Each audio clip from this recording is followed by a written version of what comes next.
Walk Boxing Podcast. I am Bean. And we got the card about to start right now.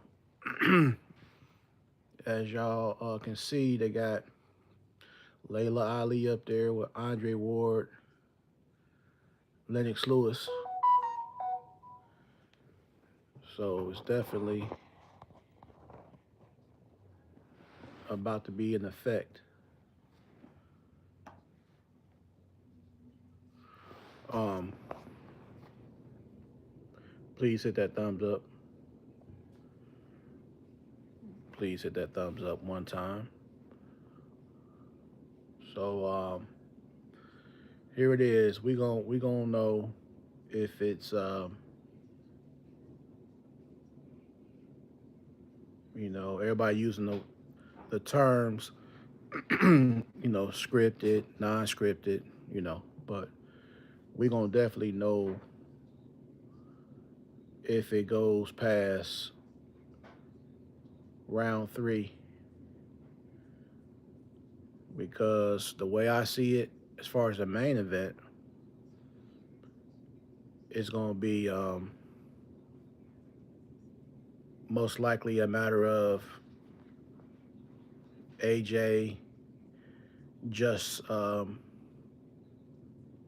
just his jab is gonna be crazy, but like it could even be the punch that Jake happened to deflect or it hits Jake's glove, it grazes Jake or whizzes past his ear, he's gonna know in that moment that whoa, this dude like this is crucial. I'm in the moment. So then after that point, he's gonna try to survive. Is what I'm saying. He's gonna try to clinch as much as he can. He's gonna try to move around the ring and not let his hands go because he's gonna be in defensive mode if AJ is really bringing it like we feel like he should bring it.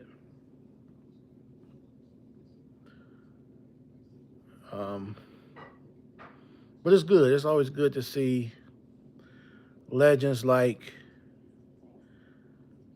Lennox Lewis, Layla Ali, Andre Ward. So, hey, good evening to you. I appreciate it. Anybody coming in the chat, please hit the thumbs up. Um, but I ain't gonna. I'm gonna keep it real. The match I'm looking forward to the most is Caroline Dubois. I'm really looking forward to seeing her tonight. What she gonna do? Caroline Dubois is the truth. Hey, what's going on, bro? I appreciate it. I appreciate everybody stopping on through for the night, getting ready for this, ready for the event. But yeah, I think the Caroline Dubois is going to be the best match of the night.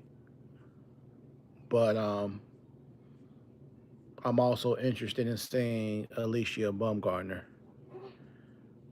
I like to try to watch her fight by fight just to kind of see how she's getting better in the sport of boxing.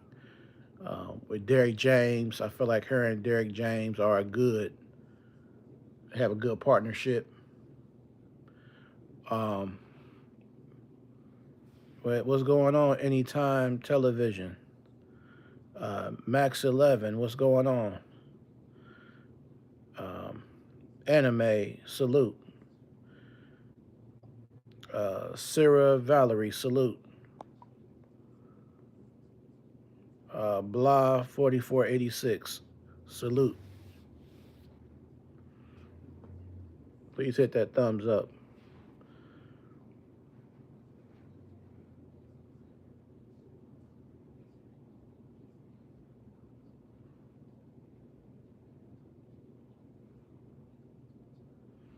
So, like, what's y'all prediction?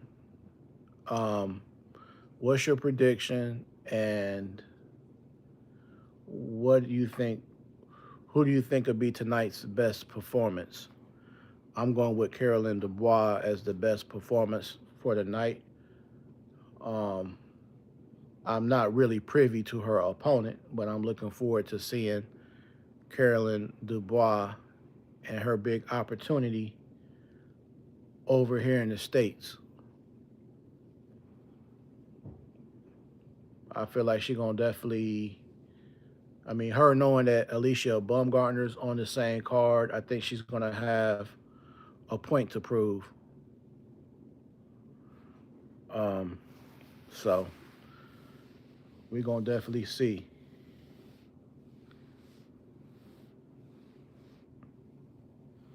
And as far as AJ versus Jake Paul, I've been saying all along, I feel like it'll go 3 rounds. So I'm gonna stick with 3 rounds. AJ getting in there and going to handle his business. He's not going to play around.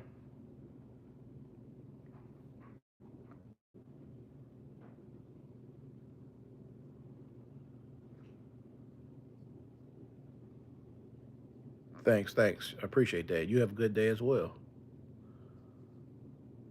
Oh, and do me a favor. When you're in that comment section, go down there, slide it over, and hit the hype button. Hit the hype button, please.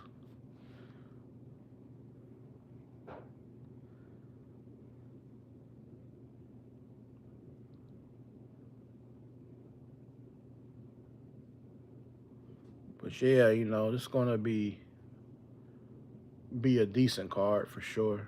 Um, but just talking about other things I've talked about on my last segment.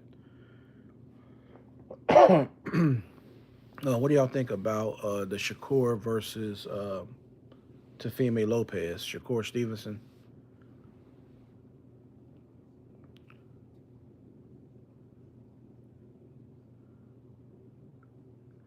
Val, happy birthday for sure. I got you on your shout out for sure. Happy birthday to you. Have a great birthday. What do y'all feel about Tefime Lopez and Shakur Stevenson?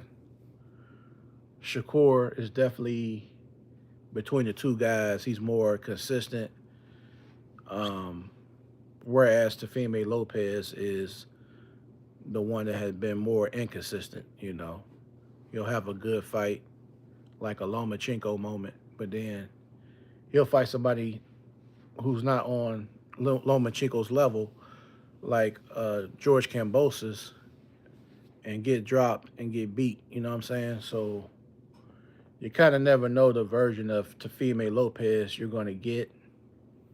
But I think in the big moment, that might be the time that he's all the way laser focused and locked in. So Tefime can definitely beat Shakur. It's just all about him being totally focused mentally. That he's in the right headspace or whatever. If he's in the right headspace, because physically he's usually always in shape. He has the physicality. He has the athletic ability. He has the intangibles.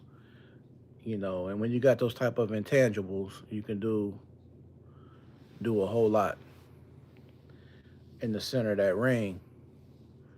Um, and more or less, dealing with talking about Shakur, we know it's going to be a situation to where most likely he's going to win by a decision because he's more of a points winner, and plus with the situation with his hands, you know what I'm saying? I feel like he's going to have to be very, very, uh, how do I want to say it? He'll let his hands go often and enough, but he's gonna make sure he's careful enough to where he doesn't further injure his hands, if that makes sense. Um, and wow, look at this view, y'all. They're down in Miami, Florida, here in United States, and the atmosphere and the view of the city looks phenomenal down there in Miami, Florida. And I bet the weather is great. I'm up here in Ohio, Cincinnati, and it's cold up here. This is our pretty much our winter time. So as you can see, I'm in this type of hat. I'm in a hoodie. Um, we got our gloves or whatever. We in the cold region up here in Ohio. But speaking of Florida, shout outs to my two brothers down in Florida, Tim and Isaiah. So yeah. So as far as that Tafime and Shakur, it's definitely a 50-50 fight. But I guess I can make a case for both guys. You know what I'm saying? I could see where Shakur could win the fight, but I also feel like Tafime, it could be the moment. It could be his moment. You know. Um, and moving up to 140, we'll just see how Shakur is going to do with that as far as his power acclimation to 140. You know, if he can get acclimated fairly well, I don't think it's going to really affect his movement too much. I would like to think that he could still, kind of operate um, with the same parameters as he did when he was at 135 pounds. So we will definitely see on January the 31st next month, the end of next month, Tefime Lopez versus Shakur Stevenson, the takeover Lopez. Um, so so speaking of the women's boxing, um, going down in Detroit, Michigan, Midwest stand up. Clarissa Shields, hailing from Flint, Michigan. She's gonna do her thing again, and she's gonna be fighting Franchon Cruz Dezern. Um, Franchon is definitely ready for this moment. This is a big moment for her, so I can see her really like turning all the way up. You know what I'm saying for that fight because Clarissa is the other top person. When it comes to women boxing, female boxing, Clarissa is one of the top people up there. So Franchon has everything to gain, and I know she's gonna grab the bull by the horns and and hold it down. You know what I'm saying? But that's another 50-50 fight. Clarissa Shields, Franchon Cruz Dezern. Um, Franchon more on the power side of things. Clarissa more on the skill level, high level, high IQ, the ring generalship in the boxing ring. You know she's coming, and you know how she's coming. Uh, Clarissa, she can definitely. She shows she could bang with the best of them in that ring, and I don't know. I'm gonna have to think on that more and more as the fight approaches. On you know if I'm swaying more in the direction of Clarissa or Franchon. But it's been like 10 years since their first fight. And the way I saw an interview with Franchon, she was saying that she she had got like a late, she was like a late replacement or something like that. 2.5 weeks prior to the Clarissa fight way back in the day. So we're gonna see a different version of Clarissa Shields in the same aspect. We're gonna see a different version of Franchon Cruz Dezern. You're gonna have two ladies that once had fought 10 years ago. Now forward to ten years later, 2026, these ladies have developed a lot more in their game, in their arsenal, um, when it comes to boxing.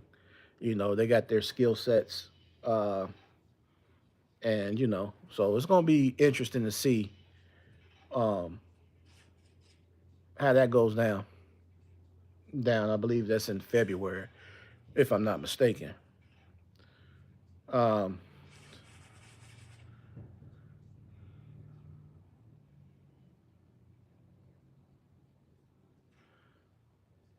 um, like they're about to have somebody come out here shortly to be one of the first undercard fights. But you know, the up and coming UK phenom, I like him. I like the young kid out of UK, Moses and Tuma. Moses and Tuma, he definitely be doing his thing. Um, and he's not getting how should I explain this? He's not just getting an opponent now that I feel like is gonna just lay down, or he's gonna just have an easy night's work. He's fighting Jermaine Franklin. Speaking of Michigan, Clarissa Shields from Flint. I want to say Jermaine Franklin's from like Saginaw, which is in that Michigan area up there. Um, and Moses and Tuma likely wins the fight, but it ain't gonna be easy, and that's a good thing. He needs that. He needs some type of resistance. He needs somebody who's gonna give him the rounds where he's not gonna win in 2 or 3 rounds. He's actually going to have to hold on one second.